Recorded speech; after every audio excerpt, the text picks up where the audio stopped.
संजीदगी और मतानत के साथ माशाअल्लाह जम कर बैठें।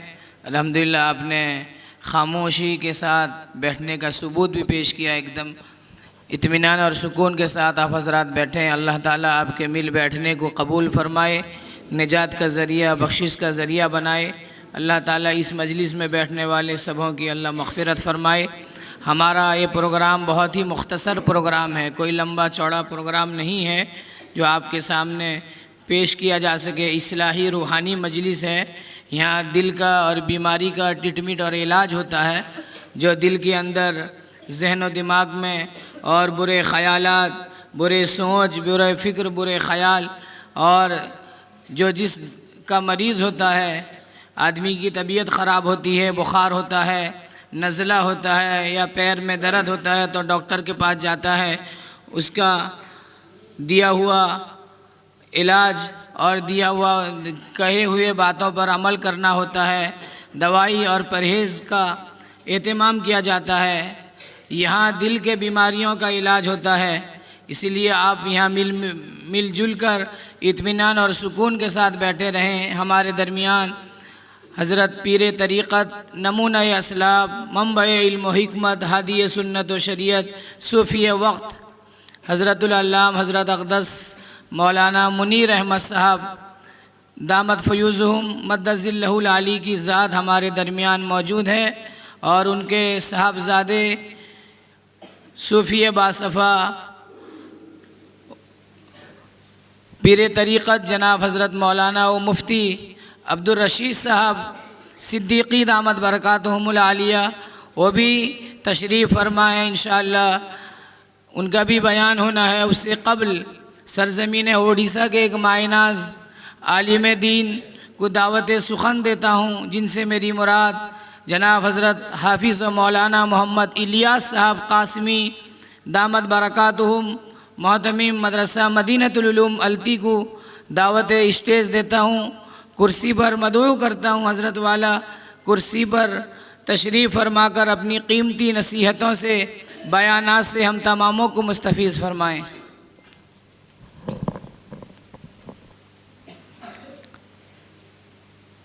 बिस्मिल्लाहिर्रहमानिर्रहीम। अल्हम्दुलिल्लाहि रब्बिल आलमीन वस्सलातु वस्सलामु अला सय्यिदिल अंबियाइ वल मुरसलीन व अला आलिहि व अस्हाबिहि व मन तबिअहुम इला यौमिद्दीन। अम्मा बअदु फ़अऊज़ु बिल्लाहि मिनश शैतानिर रजीम। बिस्मिल्लाहिर्रहमानिर्रहीम। या अय्युहल्लज़ीना आमनुत्तक़ुल्लाह वकूनू मअस्सादिक़ीन। सदक़ल्लाहुल मौलानल अज़ीम। लायक़ सद एहतराम हज़रात उलमाए किराम, गिरामी क़द्र सामिईन, इंतहाई अज़ीज़ और प्यारे तलबाए किराम,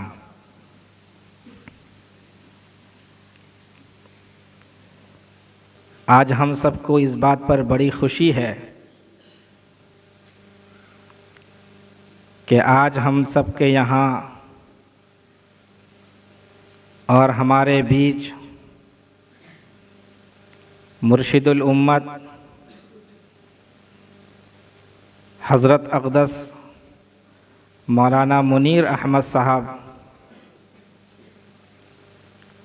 अदामल्लाहु फ़यूज़कुम व अतालल्लाहु उम्रकुम तशरीफ़ फरमा है और हम सब उनसे मुस्तफ़ीज़ होने की गर्ज़ से यहाँ आए हुए हैं।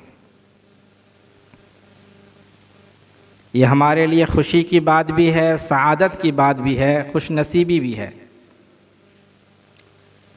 कि हज़रत वाला इस कदर चलने में तकलीफ़ के बावजूद इतना लंबा सफ़र करके हमारे यहाँ पहुँचे हुए हैं और हम सबको दीनी रहनुमाई करने और अपने गिरा कद्र नसीहतों से नवाजने के लिए यहाँ तशरीफ़ फरमा है। अब हम सब की ये ज़िम्मेदारी है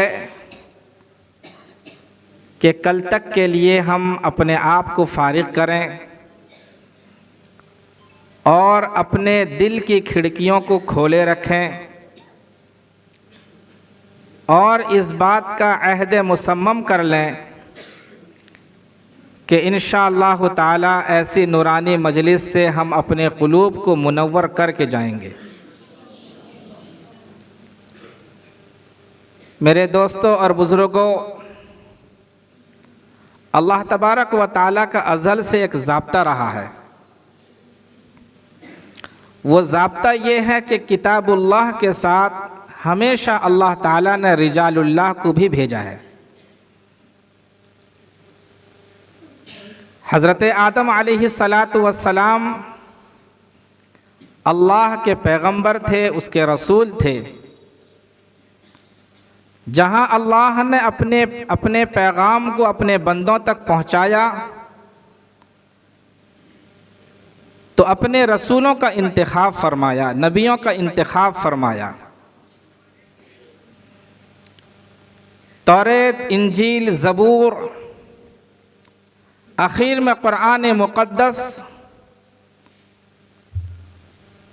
ये सारी किताबें रिजालुल्लाह के साथ आईं और बेशुमार सहीफ़े वो सब के सब रिजालुल्लाह के साथ आईं। जनाब मुहम्मदुर रसूलुल्लाह सल्लल्लाहु अलैहि वसल्लम की सोहबत में रहकर सहाबा को सहाबियत का मकाम मिला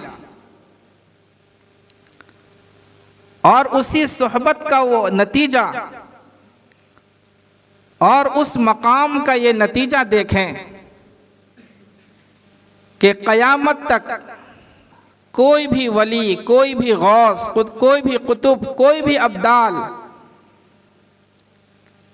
कितना ही बड़ा वो अपने वक्त का कामिल वली क्यों ना हो जाए, वो सहाबा किराम के नक्शे पा तक भी उसका मकाम नहीं पहुंच सकता। इतना बड़ा मकाम, इतनी बड़ी खुसूसियत सहाबा किराम को अगर मिली है तो जनाब मुहम्मद रसूलुल्लाह सल्लल्लाहु अलैहि वसल्लम के सोहबत की बरकत से मिली है। आप सल्लल्लाहु अलैहि वसल्लम के इस दुनिया से पर्दा फरमा जाने के बाद सहाबा का दौर शुरू होता है।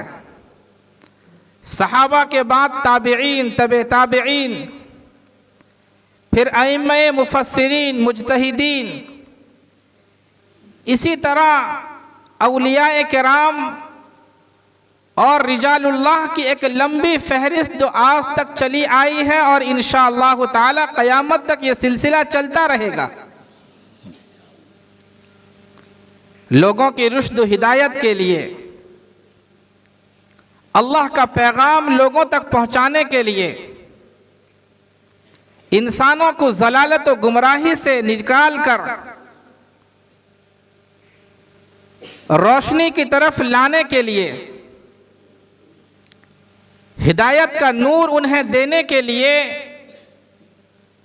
ये अल्लाह के मखसूस बंदे, अल्लाह के मुंतखब बंदे, ये औलियाए कामिरीन और ये किबार उलमा हर ज़माने में मौजूद रहेंगे और हमारी रहबरी करते रहेंगे और हमें रुश्द व हिदायत वाला रास्ता दिखलाते रहेंगे। हमारी जिम्मेदारी क्या है? हमारी जिम्मेदारी ये है कि हम इन नेकोकारों के साथ जुड़ जाएं,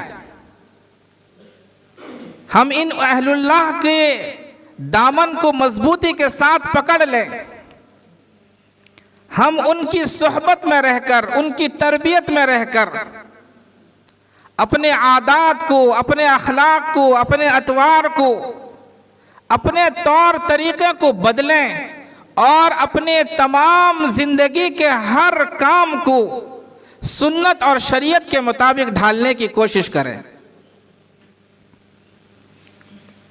यह हमारी जिम्मेदारी है। औलियाए किराम आते रहेंगे, जाते रहेंगे, लेकिन अगर हमने औलियाए किराम के आने और जाने को यूं ही रस्म बना लिया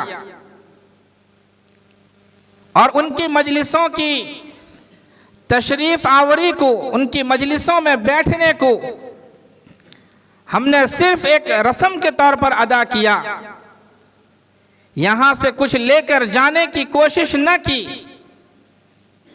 उनकी बातों को अपने सीनों में बिठाकर, अपने दिल की तख्तियों में लिखकर अपनी जिंदगी का अगर उसे मामूल न बनाया, मेरे दोस्तों और बुजुर्गों, बस हमारी जिंदगी यूं ही गुजरती रहेगी।